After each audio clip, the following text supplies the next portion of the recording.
감사주일이잖아요. 이 맥주 감사주일은 이제 첫 곡식을 추수해서 하나님 앞에 감사의 제단을 쌓고 예배를 드렸던 그런 절기입니다.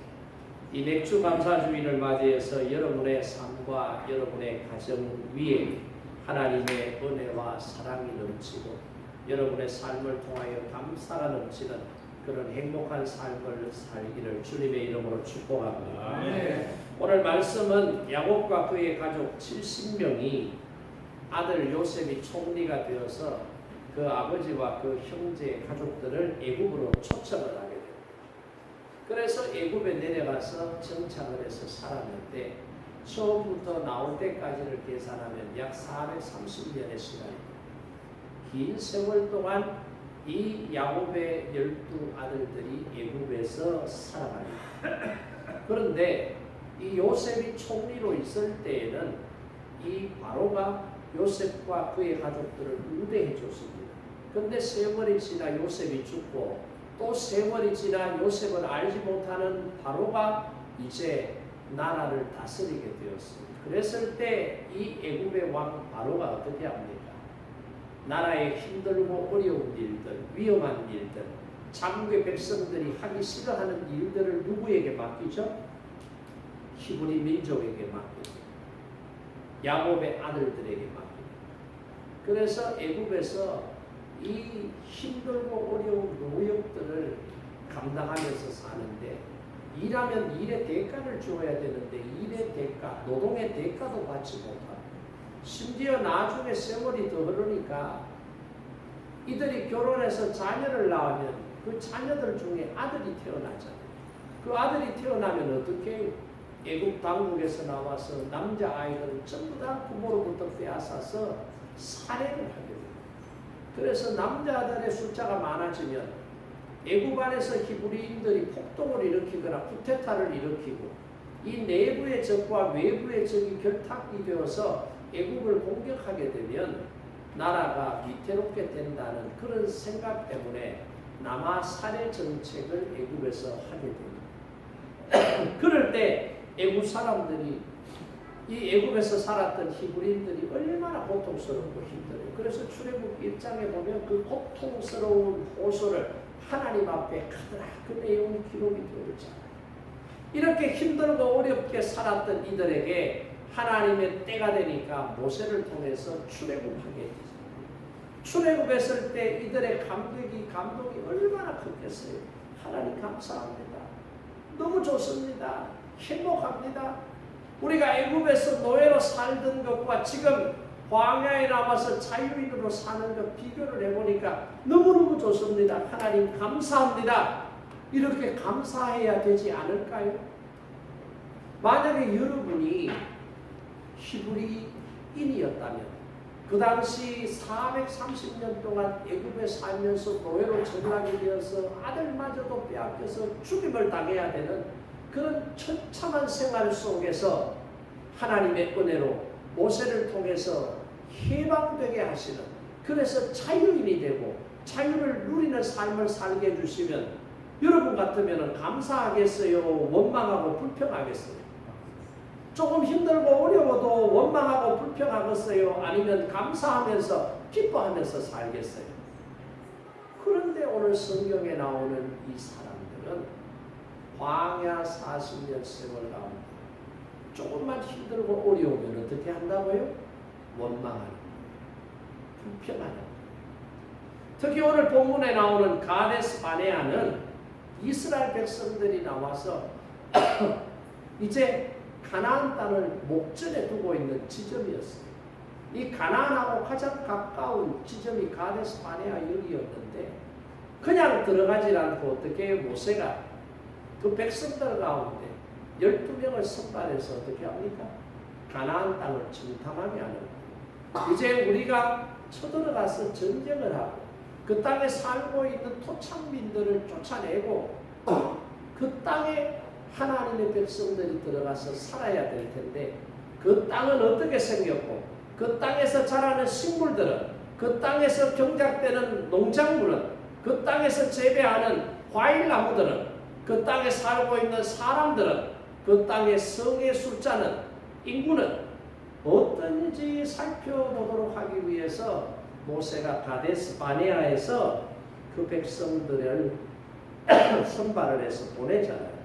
그런데 보냈을 때 40일 동안 정탐을 하고 돌아와서 이들이 백성들을 모아놓고 보고 대회를 하잖아요. 그 보고 대회를 했을 때 어떤 보고를 하게 됩니까? 큰일 났다는 거예요. 큰일 났다는 거예요. 왜 큰일 났다는 거예요? 우리는 그 땅을 도저히 차지할 수가 없다라는 거예요.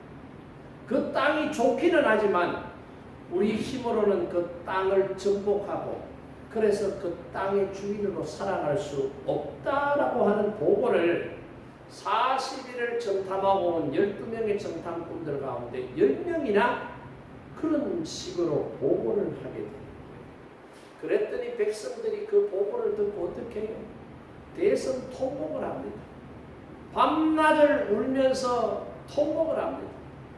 이렇게 되려고 우리가 애굽에서 나왔는데 죽을 자리가 없어서 이 광야로 우리를 이끌어내는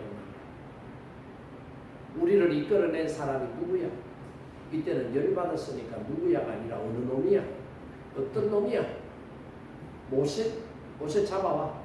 모세 돌로 때려 쳐 죽여버리고 새로운 지도자를 세워서 가나안이 아니라 다시 애굽으로 들어가자.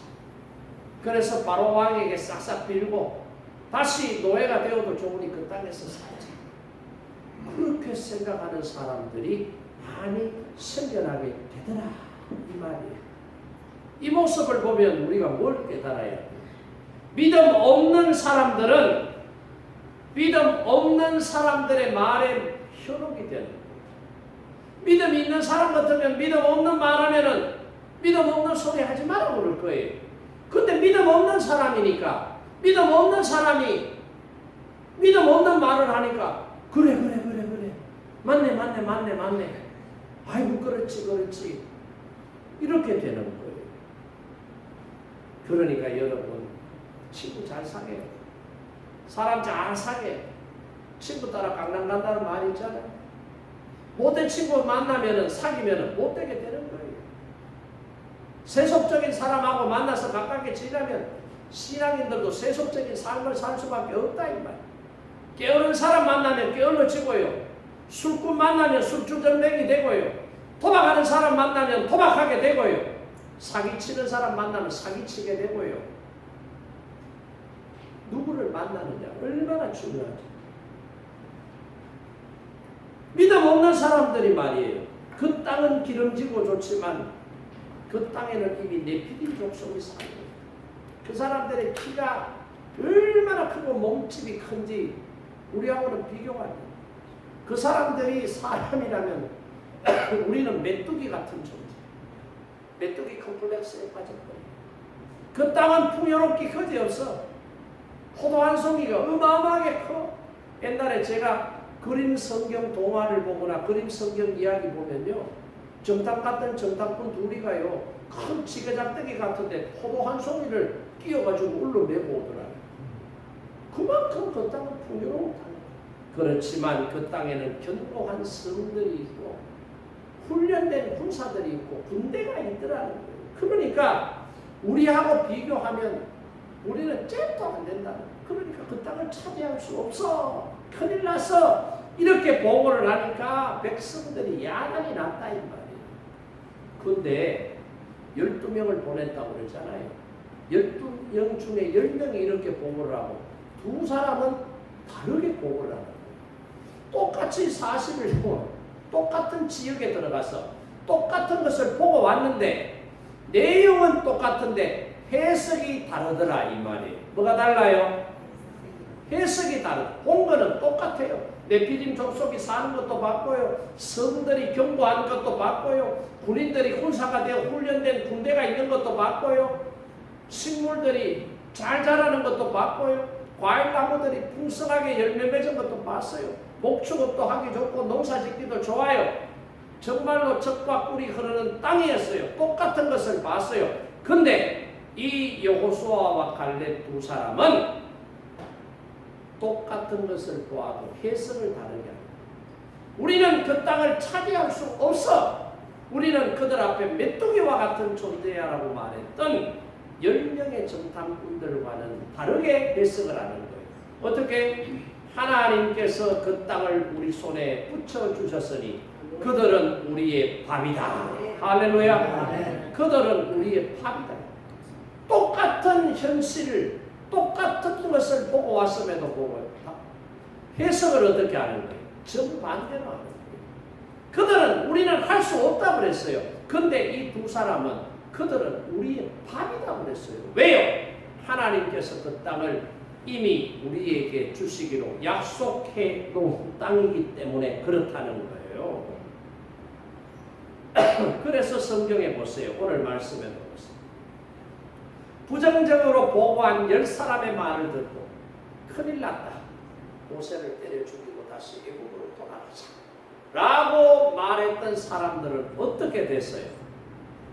애국에서 나왔던 20세 이상 된 남자들은 어떻게 됐다고 했어요? 너희의 말대로 내가 해주겠다고 하나님 말씀하셨어요.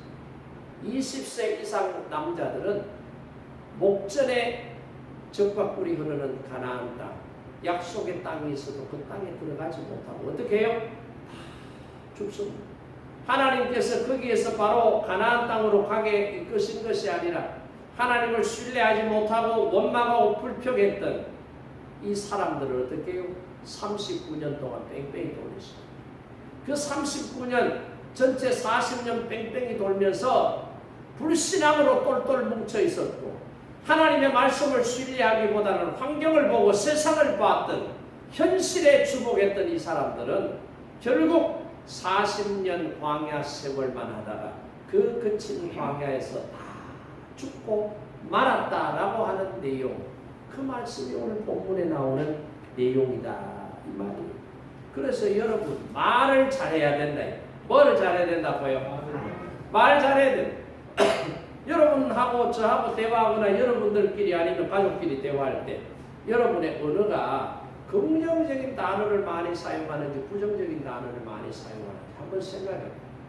무슨 말만 하면 안 된다. 아니다. 그러면 안 된다. 아니야. 그거 아니야. 이렇게 말하는 사람이 있는가? 그래. 그렇지. 그럴 수도 있지. 라고 말하는 사람이 있다. 여러분 어느 습관을 보면 그 사람의 의식 구조, 생각의 구조, 마음을 읽을 수가 있다. 하나님은 부정적인 생각을 가진 사람들을 통해 역사하시지 않고 믿음의 긍정적인 마인드를 가지고 살아가는 사람들을 통해서 하나님의 나라와 역사를 만들어 가시는 줄 믿으시기 바랍니다. 긍정적인 사고, 긍정적인 어느 생활을 우리가 해야 된다. 이 말이에요. 그러니까 꿈에도 그리던 가나안 땅을 목전에 두고 원망했던 사람, 불신했던 사람들, 불평했던 사람들은 광야에서 다 죽고 말아.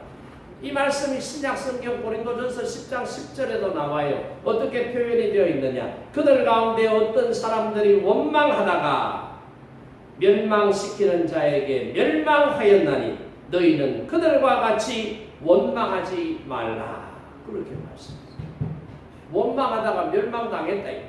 누가 멸망시키셨다고요? 하나님께서 너희들이 원망하고 불평하니까 안 된다고 부정적으로 말하니까 너희들의 생각과 마음대로 되게 해주시겠다고 오늘 민수기에서 말씀하셨잖아요. 그대로 되었다는 거예요. 그러니까 뭘 잘해야 된다고요? 말 잘하란 말이에요. 말. 왜 똑같은 말을 해도 자꾸 부정적인 말하고 안 된다고 말하고 불신앙적인 말하고 불신의 말을 하고 왜 그러냐 이 말이에요. 불신앙의 말하고 부정적인 말을 하면 여러분들이 따먹는 말의 열매가 어떤 것인지 알아요? 부정적인 열매, 안 되는 것만 따먹어요. 안 좋은 것만 따먹어요. 긍정적인 말하고 믿음의 말하고 신앙의 말하고 하나님을 신뢰하는 생각을 갖고 말하면 어떻게 해요? 하나님이 주시는 풍성한 열매를, 최상품의 열매를 따먹는 은혜가 저와 여러분에게 임하기를 원합니다. 믿음의 말이에요. 그러니까 앞으로 친구 사귈 때 교인들하고 만날 때도 자꾸 부정적인 말하는, 불신앙의 말하는 그런 사람들하고 가까이 하지 말아야 돼요. 이 사실을 우리가 교훈을 삼아야 돼요. 교훈으로 삼아야 돼요. 하나님의 은혜를 받고도 하나님께 원망하고 불평하면 어떻게 된다고요? 멸망하게 된다. 망하게 된다. 오늘 말씀의 핵심이 그거예요. 애굽에서 430년 살면서 노예로 전락이 되어서 모든 재산권도 인정받지 못하고 심지어는 아들을 낳으면 빼앗기고 노동을 착지당하고 고생하던 그들을 하나님께서 모세를 통하여 구원해 주셨잖아요. 그 구원의 은혜를 생각하면 광야 생활이 좀 힘들고 어려워도 감사해야 되죠. 그런데 이스라엘 백성들은 감사는커녕 뭐만 했어요? 원망하는 거예요. 조금만 어려워도 뭐 하는 거예요? 원망하는 거예요. 양식 떨어져 가는데 이 양식 떨어져 가면 굶어 죽겠네. 우야고 원망하는 거예요. 물 없으면 물 없다고 원망하는 거예요. 얼마나 원망을 잘해. 그랬더니 결국 원망하는 인생은 원망하다가 망하더라. 이걸 우리에게 교훈으로 말씀해 주고 있다. 그럼 오늘 이 예배에 참석하신 여러분은 현재 어떤 삶을 살아가고 있습니까? 여러분의 삶이 계획하고 생각한 대로 잘 진행이 되고 있습니까? 아니면 계획하고 생각하는 목표대로 일이 제대로 풀려지지 않아서 힘들고 어려워, 때로는 고통스럽고 때로는 주저앉아서 그런 어떤 모습들이 여러분 가운데 있습니다. 그럴 때 여러분은 어떻게 하겠습니까? 내 계획대로 내 생각대로 내 인생의 문제들이 해결되지 않는 그때 여러분들은 어떻게 하겠어요? 하나님을 원망하고 불신하고 불평하고 하나님을 바라보지 않고 환경만 바라보고 주위 사람들만 바라보고 그렇게 살다가 광야 40년 세월 가운데 죽어나가는 사람처럼 여러분의 인생이 그렇게 귀결되기를 원합니까? 아니면 믿음으로 살았던 사람들에게 하나님께서 약속하셨던 젖과 꿀이 흐르는 그 땅에 들어가 그 땅의 주인으로 그 땅에서 풍성한 하나님의 은혜와 축복을 누리며 살기를 원하십니까? 여러분 어떻게 살기를 원합니까? 저는 여러분이 젖과 꿀이 흐르는 땅에 들어가서 하나님께서 약속하신 풍성한 은혜와 복을 누리며 살기를 원합니다. 그러려고 하면 뭐 해야 된다고요? 감사해야 된다. 이 말이에요. 여러분 성경에 보면 말세가 되면은 사람들 가운데 생기는 현상이 있는데 그 현상 중에 하나가 뭔지 아세요? 감사하지 않는다. 말세가 되면 사람들 마음속에 감사가 없어지고 감사하지 않는다라는 거예요. 그게 디모데후서 3장 2절에 보면 말세가 되면 감사치 아니하며 그랬습니다. 감사가 없어요. 지금 여러분 우리가 사는 이 누리는 모든 환경을 한번 생각해 보세요. 1970년대하고 비교하면 어마어마하게 차이가 나잖아요. 조금 더 앞으로 거슬러 올라가면 구한말 보세요. 조선시대 구한말만 생각해도 여러분 왕궁에 사는 임금님이 우리만큼 지금 맛있는 음식 먹고 자유롭게 다니면서 살 수 있었겠어요? 구중궁궐이라는 말이 있잖아요. 그 궁궐 안에 갇혀서 임금이라 할지라도 특별한 경우 외에는 대궐 문 밖으로 나오지도 않아요. 민정시찰할 때 아멘 감찰할 때 가끔씩 나왔지 나오지. 특히 여성들은 거기 한번 들어가면 죽어야지 나오는 거예요. 그런데 요새 우리 보세요. 여러분은 어떻게 살아요? 마트 마음대로 가지요. 대구 마음대로 가지요. 지방에 마음대로 가지요. 심지어는요 해외여행도 마음대로 가요. 조선시대 구한말 살았던 고종 황제 해외여행 갔다는 보고서 있습니까? 없습니다 여러분. 우리가 들고 다니는 핸드폰처럼 그렇게 유용한 물건들을 가지고 있으면서 그렇게 살았습니까? 못 살았어요. 그런데 조선시대 왕과 비교해도 우리는 너무너무 많은 것을 누리면서 살고 있어요. 그럼에도 불구하고 우리 마음속에는 뭐가 없다고요? 감사가 없는 거예요. 불평밖에 없어요. 대통령과 국민들이 만나서 그 얘기하는데도 보면 전부 다 뭐예요? 불만 토로장이에요. 불만 토로장. 이것도 해줘야 되는데 없어서 안 되고 저걸 해야 되는데 저걸 안 해줘서 아쉽고 그래서 불편하고 그래서 힘들고 막 전부 다. 그런 이야기들만 쏟아내고 있다 이 말이에요. 옛날에 이화여대 총장으로 있었던 장상이라고 하는 국무총리의 지명을 받았지만은 청문회에서 떨어져 버렸죠. 그래서 총리로 인준을 못 받았는데 이 장상이라는 총리가 참 신실한 신앙이 있었어요. 이 사람이 이화여대 총장으로 있으면서 학생들을 수년 동안 지키면서 나를 기자회견을 통해서 발표를 했는데 그게 뭐냐면 우리 젊은이들 특히 대학생들 가운데 선생님에게 감사하다라고 표현하면서 학교 생활하는 학생들이 거의 없다라는 거예요. 교수한테도 불만이 있고 학교 당국에도 불만이 있고 전부 불만만 있지 이런 좋은 학교에 다닐 수 있는 기회 주셔서 감사합니다. 훌륭하고 많은 지식을 가진 교수님 밑에서 공부할 수 있어서 감사합니다. 이렇게 생각을 하면서 학교 생활하는 사람들이 거의 없다는 거예요. 이 말은 뭐예요? 그 마음속에 감사가 없다는 거예요. 감사가 없다는 건 뭐예요? 은혜가 그들 마음속에 없다라는 거예요. 그러면 이런 세대들이 기성세대가 되어서 한 나라의 중심축을 이루며 살아갈 때 그 사회 집단에는 뭐가 없겠어요? 은혜가 없어요. 감사가 없어요. 불평만 있는 거예요. 그러면 그 사회는 어떻게 되겠어요? 이상한 사회 집단으로 흐를 수밖에 없다라는 사실을 우리가 알아야 되는 거죠. 그러니까 여러분 정말로 행복한 사람, 행복은 어디에서 올까 여러분 한번 생각을 해보셨어요? 여러분들이 추구하는 여러분들이 입에 달고 다니는 행복한 인생, 복된 삶, 그 행복은 어디에서부터 시작이 될까요? 어디에서요? 행복은 감사로부터 시작되는 줄 믿으시기 바랍니다. 여러분 행복하기를 원하죠? 여러분이 행복하기를 원하면 지금 이 순간부터 여러분 마음속에 있는 원망과 불평을 쫓아내야 돼요. 여러분 마음속에 감사합니다. 고맙습니다. 이 마음을 가지면 아골골짝 빈들에서도 뭐 할 수 있어요? 감사할 수 있는 거예요. 광야의 거친 환경 속에서도 하나님께서 그때마다 자신들에게 베풀어 주신 그 은혜와 사랑에 뭐 할 수 있다고요? 감사할 수 있다 이 말이에요. 행복은요 하늘에서 뚝 떨어지는 게 아니에요. 행복은 땅에서 솟아나는 게 아니에요. 행복은 내가 어떤 마음을 가지느냐에 따라서 달라지게 된다. 행복하기를 원하면 감사하면 된다. 이 말씀을 저와 여러분이 붙잡을 수 있기를 바랍니다. 네. 여러분 가정생활하면서도 감사하는 남편은 아내에 감사하고 가족들에게 감사하는 남편은 어떤 남편이겠어요? 아내를 볼 때마다 감사하는 남편. 내 아내는 어떻게 저렇게 예쁘게 생겼을까?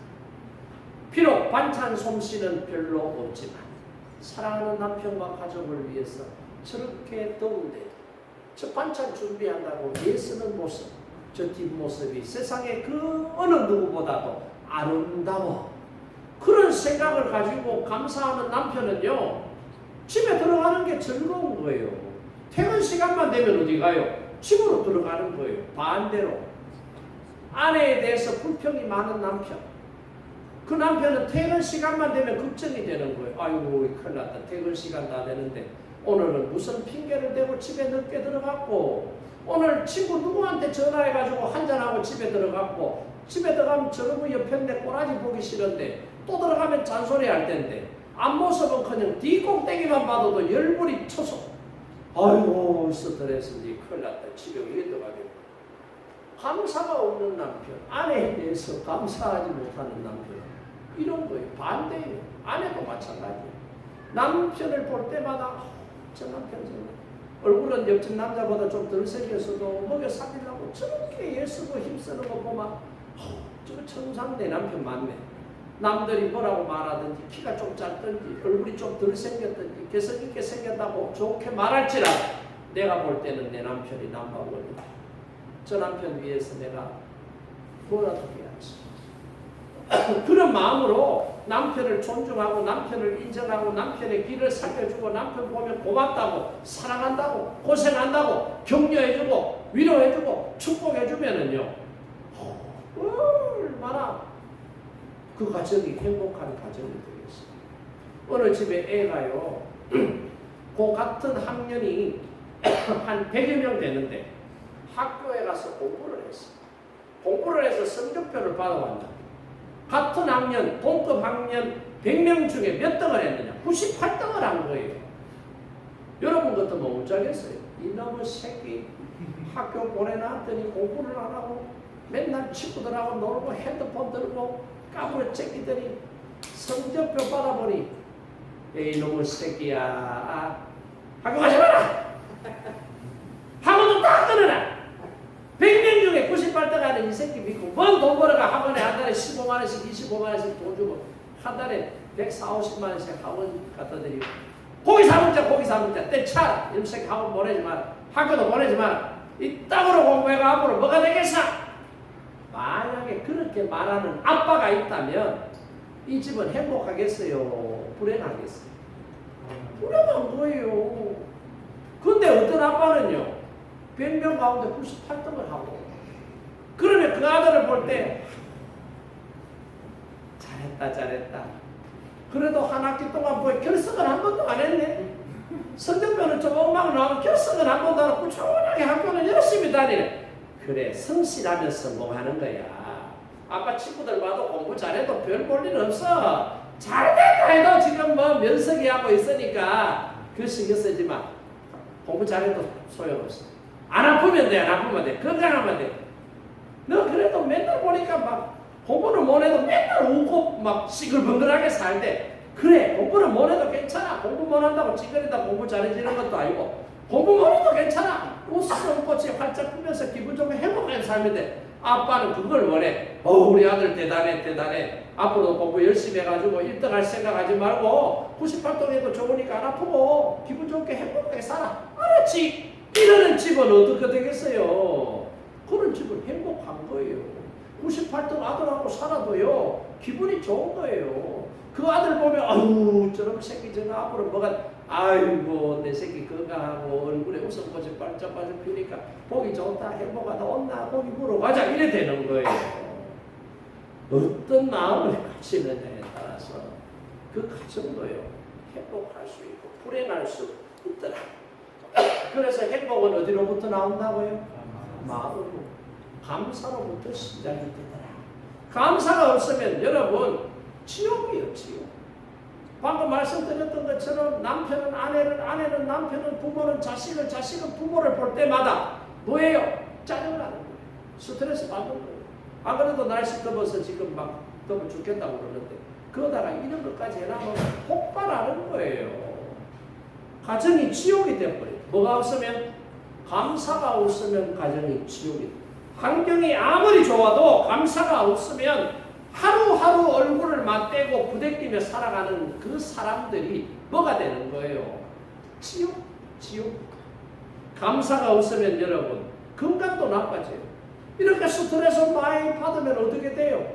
몸에 좋은 기운 생기겠어요? 나쁜 기운이 생기겠어요? 몸이 나빠지는 거예요. 나쁜 세포들이 자라고 그러다 보면 면역력이 떨어지고 그러다 보면 아픈 거예요. 그래서 빵긋빵긋 웃으라고 그래요. 웃으면 뭐가 생긴다고? 엔도르핀이 생기고 거기에 감사하고 행복하게 살면 뭐가 생긴다고요? 다이돌핀이 생기고 그러면 건강하게 살 수 있다. 이게 의학적으로도 화학적으로도 증명이 돼요. 감사하면은 건강하게 살아요. 불평과 원망을 늘어놓고 살면 건강도 나빠지더라 이 말이에요. 감사하면 뭐가 좋아져요? 영적으로 더욱더 건강해지는 거예요. 제가 교회에서 오랫동안 사역을 하면서 수많은 교인들을 봤는데 수많은 교인들 가운데 감사가 없는 사람 치고 믿음이 자라는 사람 못 봤어요. 원망하고 불평하는 사람들 치고 교회에서 중요한 직분을 받는 사람을 못 봤어요. 열심히 일하고 열심히 사역하면서 기쁨과 보람을 느끼는 사람을 본 적이 없어요. 반대로 감사하고 이러면서 믿음 생활하는 사람은요 신앙이 쑥쑥 자라는 거예요. 잘 자라는 거예요. 그래서 때가 되면 직분자도 되고, 때가 되면 해야 할 일들도 때가 되면 하나님의 은혜와 축복도 받아 누리고, 때가 되면 다른 사람들을 섬기는 그런 신앙인들로 진짜 성경에 나오는 야곱의 무성한 가지처럼 가지를 내고 줄기가 담장을 넘어가고 열매를 맺어서 다른 사람들에게 선한 영향력을 끼치고 그 사람들의 인생을 통해서 안 믿는 사람들에게 복음을 전가하는 그런 사람들로 성장해 나가는 것을 저는 보았어요. 감사가 있는 사람은 영적으로도 성장해요. 감사가 없는 사람은 영적으로 자라지 않더라고요. 감사하는 사람은 복을 많이 받아요. 근데 감사하는 사람은 현상 유지도 안 되고 가면 갈수록 쪼그라드는 그런 특이한 점을 저는 목회를 하면서 수많은 사람들을 통해서 경험을 했습니다. 그러니까 여러분은 감사하는 사람이 되겠어요? 원망하고 불평하는 사람이 되고 싶겠어요? 감사하세요. 네. 감사하세요. 그러면 하나님께서 감사하는 사람에게 주시는 놀라운 은혜와 축복이 있다. 그 놀라운 은혜와 축복이 여러분들이 감사하면서 살아갈 때 여러분의 삶을 통해서 체험되기를 주님의 이름으로 축복합니다. 네. 감사하는 사람은 잘 된다고 그랬어요. 감사하는 사람의 가정은 잘 된다고 그랬어요. 반대로 감사하지 않는 사람과 가정은 안 된다고 그랬어요. 그렇기 때문에 원망하고 불평하지 말고 감사하고 하나님이 주시는 은혜와 축복을 기대하면서 받으면서 살아야 됩니다. 그래서 감사하는 사람들은 자녀들로 하여금 끊임없이 복을 받도록 만들어 주신다는 성경에 나오는 말씀을 우리가 기억해야 돼요. 여러분 자녀가 잘 되기를 원해요? 안 되기를 원해요? 내 새끼 잘 됐으면 좋겠다. 이게 정상적인 부모예요. 근데 어떤 부모는 저런 새끼 망했으면 좋겠다. 그거는 이상한 부모예요. 정상적인 부모는 내 새끼 잘 됐으면 좋겠다. 그래서 자녀들이 잘 되라고 온갖 정성을 다하는 거 아니에요. 더운데도 나가서 열심히 일하고요. 나한테 투자할 것 안 투자하고 자식들한테 투자하고 그러는 거 아니겠어요? 어떤 유대인이 세 자녀가 있었는데 그 세 자녀를 정말 훌륭하게 키워. 그래서 사람들이 그 집에 엄마가 어떻게 자식 교육을 했길래 저 집 자식들이 저렇게 훌륭한 사람이 됐을까? 늘 부러워하면서 관심을 가졌는데 이게 이제 지역 사회에 회자가 되니까 지역 언론인 기자 한 사람이 이 집을 방문한 거예요. 그리고 이 세 자녀를 훌륭하게 키운 유대인 여성에게 질문을 합니다. 당신은 어떻게 해서 하나도 아니고 둘도 아니고 세 자녀다 이렇게 훌륭한 자녀로 교육을 시켰습니까? 그 교육에 특별한 비법이 있으면 좀 알려주시죠. 그렇게 인터뷰를 하게 됩니다. 그랬을 때 이 유대인 엄마가 대답하기를 제가 자녀들에게 특별한 것을 가르친 교육에 특별한 비법은 없습니다. 다만 제가 제 아이들 셋에게 강조한 것은 너는 감사하는 사람이 되어라. 감사하는 사람이 되어라. 그리고 둘째는 원망하고 불평하는 사람과는 사귀지 마라. 그리고 마지막 셋째는 감사하는 사람과 늘 사귀라. 그렇게 말합니다. 그러니까 이 교육 방법을 가지고 자녀들에게 너는 감사하라. 불평하는 사람들과는 사귀지 마라. 그 다음에 뭐예요? 감사하는 사람을 사귀라. 요 내용만 아이들에게 가르쳤는데 이 아이들이 이 엄마의 말씀을 듣고 삶에 적용을 했더니 훌륭한 사람이 되었다. 그러니까 이 이야기를 우리가 정리해보면 네 자신이 잘 되려고 하면 너의 자녀들이 잘 되도록 하기 위해서는 뭐 하라는 거예요? 너 자신이 감사해야 돼. 네가 감사해야 된다. 네가 감사하는데 네 주변에 원망하고 불평하는 친구들이 있으면 사람들이 있으면 그 사람들하고 사귀라 사귀지 말라? 사귀지 말라는 거예요. 그리고 어떤 사람 사귀라는 거예요? 감사하는 사람을 사귀라. 내용이 간단하잖아요. 요것만 교육했음에도 불구하고 자식들이 잘 되더라는 거예요. 감사를 가르쳤더니 자녀들이 성공하더라는 거예요. 왜 그렇습니까? 감사할 때 축복의 문이 열리기 때문이에요. 감사할 때 축복의 문. 감사하면 하나님께서 하나님 감사합니다 라고 고백하는 그 사람에게 하나님은 은혜를 더해 주시는 거예요. 하나님은 기회를 주시는 거예요. 하나님은 성공으로 이끌어 가시는 거예요. 그 사람을. 그래서 감사할 때 기적이 일어나요. 예수님께서 베세다 언덕에서 5,000명이 모여있는 남자만 그것도 5,000명. 그들에게 오병이어의 기적을 행하실 때에 보리떡 5개와 물고기 2마리를 가지시고 그것을 가지고 뭐 하셨다고요? 축사하셨다. 이 말은 뭐예요? 하나님 앞에 감사 기도했다 이 말이에요. 하나님 일용할 양식 주셔서 감사합니다. 감사 기도하고 예수님께서 제자들을 불러 나누어 주라 하매 각각 나누어 줬더니 거기 앉아있는 남자 장정만 5,000명이 배불리 먹고도 어떻게 해요? 12광저리가 남는 기적의 역사가 일어나더라. 이 말이에요. 바울과 실라가 복음을 전하다가 빌립보에서 억울한 누명을 뒤집어서 옥에 갇혔어요. 여러분 같으면 어떡하겠어요? 야, 하나님 희한하네. 내가 내일 하다가 이래 된 것 같으면 더 억울할 거야. 내가 주일 일 하다가 이런 일을 당하다니 이게 가당키나 한 일이가.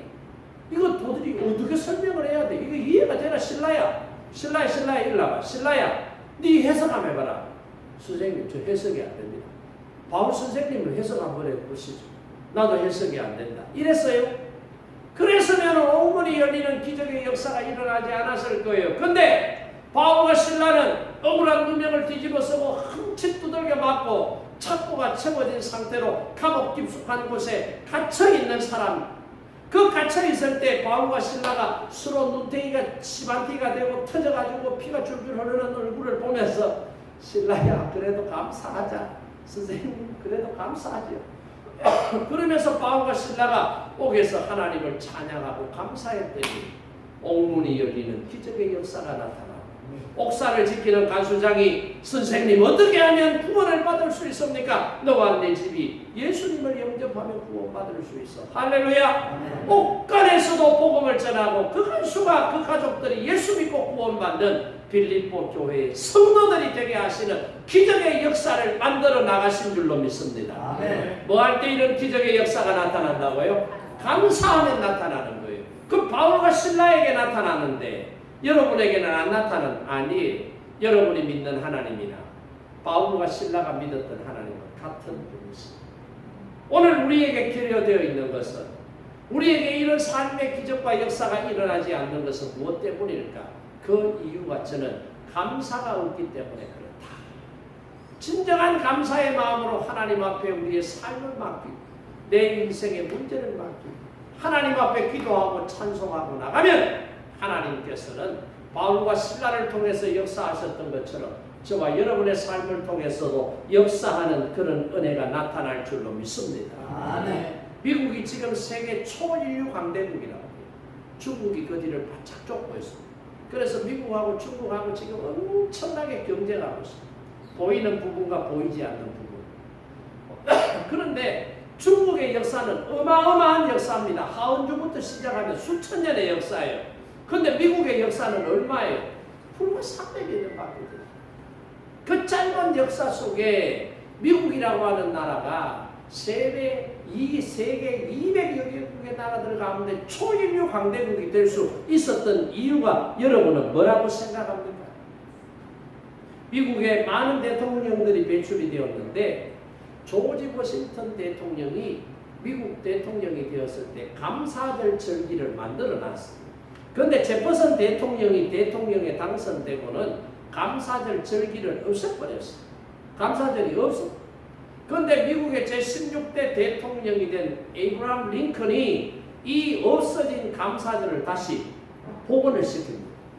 그래서 11월 셋째 주일날 추수감사절로 지정하고 감사 예배를 드리고 4일 동안 공휴일을 지정해서 쉬면서 1년 동안 베풀어 주신 하나님의 은혜와 사랑에 감사하면서 감사 예배를 드리고 절기를 지키는 거예요. 여러분 미국이 짧은 역사 속에서 세계의 쟁쟁한 역사를 가진 국가들이 어마어마하게 많은데 그 많은 나라들을 다 제끼고 초인류 국가, 초강대국이 될 수 있었던 이유가 여러분은 뭐라고 생각하세요?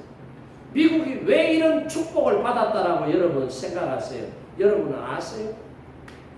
그래서 기자 한 사람이 당시 링컨에게 질문을 한 거예요. 대통령님, 어떻게 해서 우리나라가 잘 사는 나라가 되었고 잘 살 수 있습니까? 라고 물었을 때 이 링컨이 말한 거는요, 지금도 우리가 잘 살려고 노력하지만 앞으로도 우리나라가 잘 살려고 하면 이것만큼은 반드시 해야 된다. 그게 뭐냐? 우리 조상들이 했던 것처럼 하나님 앞에 감사해야 된다. 너희들이 이것을 잊지 않고 지켜내기만 하면 하나님은 감사하는 사람을 통해서 역사하시고 감사하는 사람을 통해서 기적의 은혜를 베풀어 주시는 거야. 그러니까 우리나라가 앞으로 더 잘 사는 나라가 되려고 하면 다른 어떤 것보다도 먼저 하나님께 감사해야 돼라고 말. 그래서 저는 생각할 때 미국이 초인류 강대국이 된 것은 하나님께 감사해요. 이 감사하는 사람들을 통해서 하나님은 더 많이 감사할 수 있는 은혜와 복을 주셨다라고 저는 생각을 합니다. 그리고 우리가 원망하고 불평하지 않고 어떤 상황 속에서도 감사함으로 살아갈 때 하나님께서는 기적과 복을 주신다고 그랬잖아요. 이런 복을 받은 사람은 어떻게 해야 되느냐? 두 가지를 반드시 해야 된다. 이런 복 받기를 원하는 사람은 두 가지를 반드시 해야 되는데 첫째가 뭐냐? 예수 그리스도의 구속의 은혜, 십자가의 보혈, 그것을 깨닫고 고백하면서 어떤 상황 속에서도 감사할 수 있는 사람이 되어야 됩니다. 이런 신앙을 가진 사람은 어떤 상황 속에서도 감사할 수 있는 거예요.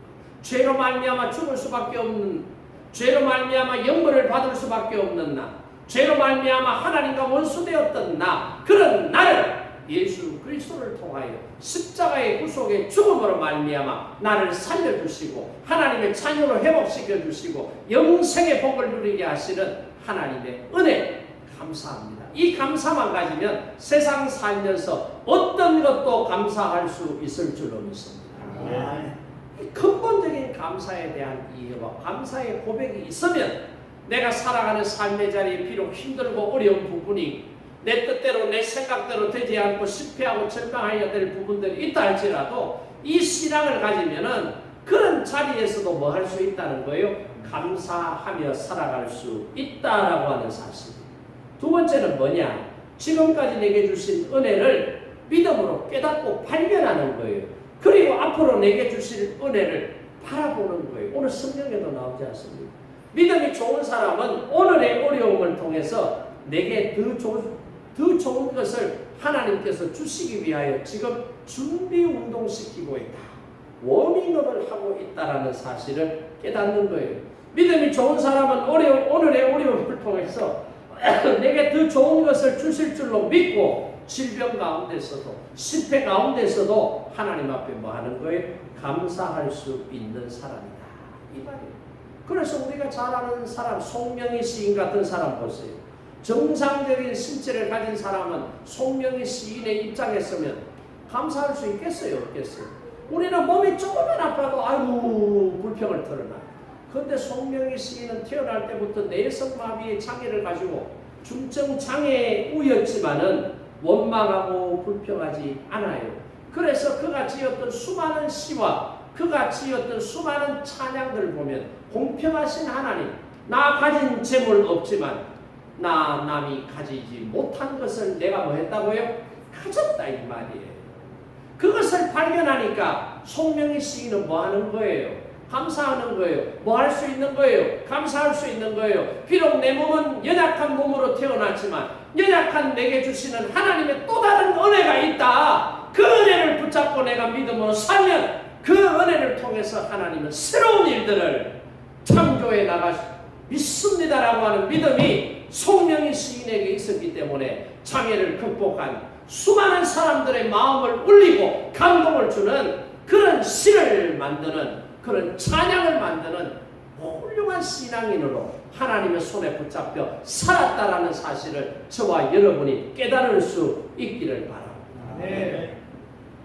한 20여 년 전에 조수미라고 하는 세계적인 소프라노 가수가 한참 인기 있을 때 한국에서 내한 공연을 했는데 세종문화회관에서 그때 CBS에서 10주년 기념으로 이 조수미 가수를 초청해서 노래를 들은 거예요.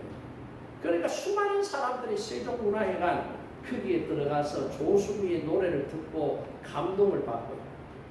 그래서 조수미가 준비했던 모든 노래들을 다 부른 거예요. 그러니까 거기에 앉아있던 사람들이 박수를 계속 치면서 앵콜 앵콜 앵콜 이러고, 보통 좀 하는 가수들이 가면 앵콜을 요청하면 한 2곡 정도를 앵콜곡으로 불러줘요. 근데 이날은 앵콜곡으로 4곡을 부른 거예요. 계속해서 박수 치고 안 가는 거예요. 집에 빨리 가면 좋은데 정기 공연을 딱 마쳤을 때가 밤 10시 반인데 그런데도 안 가고 앵콜 하니까 2곡을 더 부른 거예요. 그런데도 또 앵콜 부르고 박수를 계속 치고 가수 조수미가 무대에 나올 때까지 기다리고 있으니까 또 조수미가 나와가지고 2곡을 더 부른 거예요.